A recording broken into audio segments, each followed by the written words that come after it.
যে জুলাই গণঅভ্যুত্থানের মধ্য দিয়ে আমরা নতুন বাংলাদেশ পেয়েছি। আমরা লক্ষ্য করছি এদেশের 18 কোটি মানুষের আকাঙ্ক্ষা হচ্ছে জুলাই সনদ এবং ঘোষণাপত্র স্বাক্ষর করতে হবে। কিন্তু আমরা লক্ষ্য করছি একটি রাজনৈতিক দল জুলাই গণঅভ্যুত্থানকে সনদ এবং ঘোষণাপত্রে স্বাক্ষরের ব্যাপারে বিরূপ মন্তব্য করছেন। এটি গ্রহণযোগ্য হতে পারে না। জুলাই সনদ হচ্ছে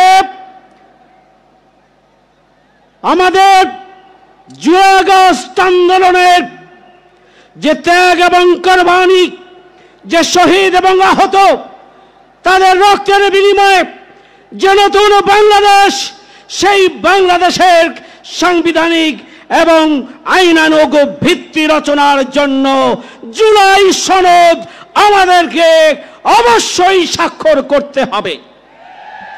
জুলাই সনদে বাংলাদেশ এই রাষ্ট্র প্রতিষ্ঠার ভিত্তি হিসাবে 47 থেকে 71 এবং পরবর্তীতে বিভিন্ন গণতান্ত্রিক আন্দোলনের ধারাবাহিকতায় জুলাই গণঅভ্যুত্থানের যে ঐতিহাসিক আন্দোলন, যে ফ্যাসিবাদী আন্দোলন, সেটাকে সাংবিধানিক এবং আইনগত ভিত্তি দিতে হবে। এই আন্দোলনে, এই গণঅভ্যুত্থানে যে চেতনা ছিল সেটি হচ্ছে উই ওয়ান্ট জাস্টিস, চেতনা ছিল বৈষম্যহীন বাংলাদেশ, চেতনা ছিল ন্যায় বিচারের বাংলাদেশ, চেতনা ছিল আবু সাইদ মুগ্ধ। শেষ হয়নি যুদ্ধ। সুতরাং সেই চেতনাকে ধারণ করে আগামী দিনে সুখী, সমৃদ্ধশালী আর দুর্নীতি সন্ত্রাস মুক্ত একটা মানবিক ন্যায় বিচারের, ইনসাফের, বৈষম্যহীন বাংলাদেশের রূপরেখা আমাদের এই জুলাই সনদের মধ্যে সংরক্ষিত করতে হবে। জুলাই সনদে ছাত্র সমাজ, শিক্ষক, কর্মকর্তা, কর্মচারী, আলেম ওলামা, আলিয়া, কওমিক, বিশ্ববিদ্যালয়, প্রাইভেট বিশ্ববিদ্যালয়, স্কুল, কলেজ, মাদ্রাসার পাশাপাশি পৃথিবীর বিভিন্ন দেশে জুলাই আন্দোলনে যারা অবদান রেখেছেন প্রবাসীদেরকেও সম্পৃক্ত করতে হবে। সংগ্রামী ভাইরা আমার, জুলাই এই সনদের মধ্যে আগামী দিনে রাষ্ট্র সংস্কার এবং সংবিধান সংস্কারের মাধ্যমে আগামী দিনে এমন একটি বাংলাদেশ প্রতিষ্ঠার স্বপ্ন থাকবে যে বাংলাদেশ আগামী দিনে নতুন কোনো ফ্যাসিবাদের জন্ম দেবে না। এই জন্য অবিলম্বে জুলাই সনদ স্বাক্ষরের জন্য সরকারকে পদক্ষেপ গ্রহণ করতে হবে। 1-2টি দলের কথাই জুলাই সনদ থেমে থাকবে না। এটি 18 কোটি মানুষের দাবি। সেই দাবি পূরণের জন্য আমি আহ্বান জানিয়ে আগামী দিনের আন্দোলনকে আরো বেগবান করার আহ্বান জানিয়ে আমার কথা এখানে শেষ করছি। সংগ্রামী ভাই বন্ধুগণ, আজকের এই সমাবেশ বাংলাদেশের ইতিহাসে একটি নতুন সোনালী অধ্যায় রচনা করেছে। ইতিহাসে অবশ্যই একটি দিন হিসাবে স্বর্ণাক্ষরে লিখিত থাকবে। জামায়াত ইসলামী 7 দফার দাবিতে আজকে ডাক দিয়েছে, রাজপথ লোকে লোকারণ্য হয়েছে, মঞ্চ সুসজ্জিত হয়েছে।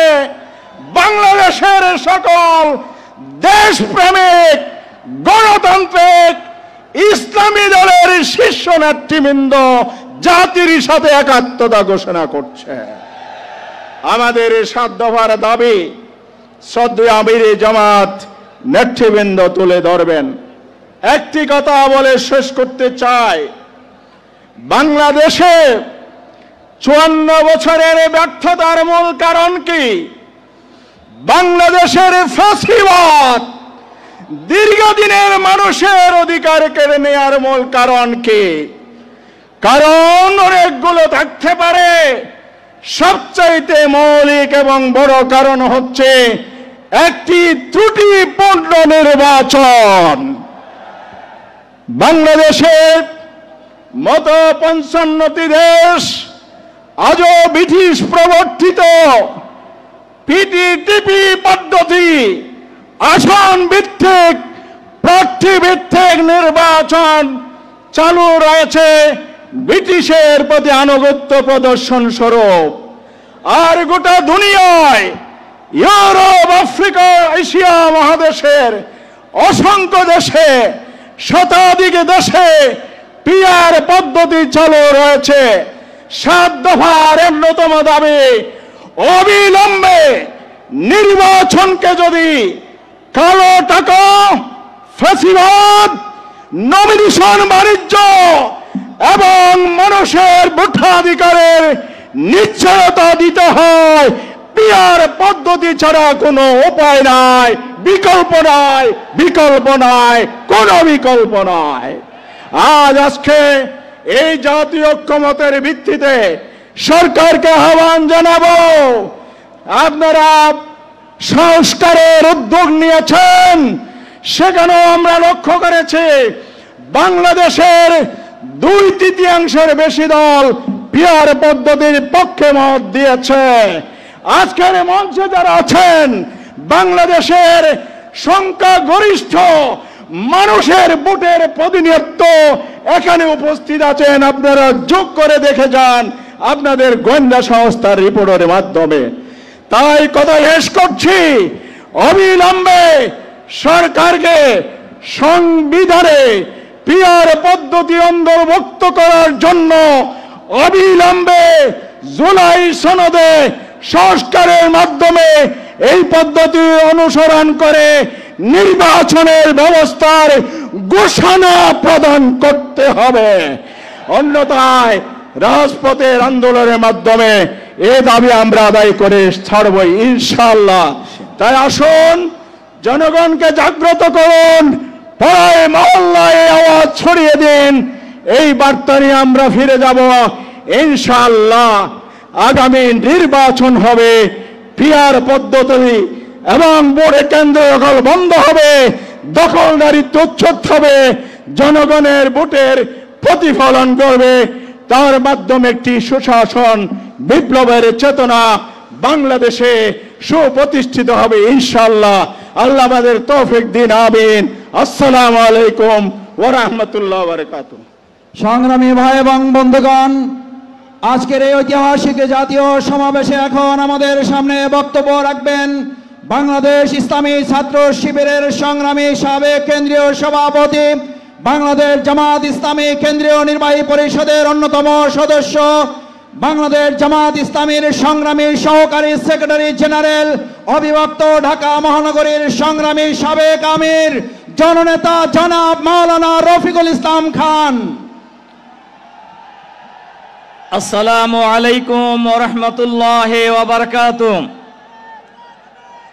বাংলাদেশ জামাত ইসলামীর উদ্যোগে 7 দফা দাবি আদায়ের লক্ষ্যে আয়োজিত আজকের এই বিশাল জনসমুদ্রের মাননীয় সভাপতি, বাংলাদেশ জামাত ইসলামীর সংগ্রামী আমিরে জামাত, জনতার নেতা, সংগ্রামী জননেতা জনাব ডাক্তার শফিকুর রহমান, জাতীয় নেতৃবৃন্দ, ওলামায়ে কেরাম, সাংবাদিক বন্ধুগণ, সংগ্রামী দেশবাসী ভাই এবং বন্ধুগণ, আপনারা ইতিমধ্যেই শুনেছেন এই ফ্যাসিবাদী হাসিনা সরকার দেশে একের পর এক গণহত্যা পরিচালনা করেছে।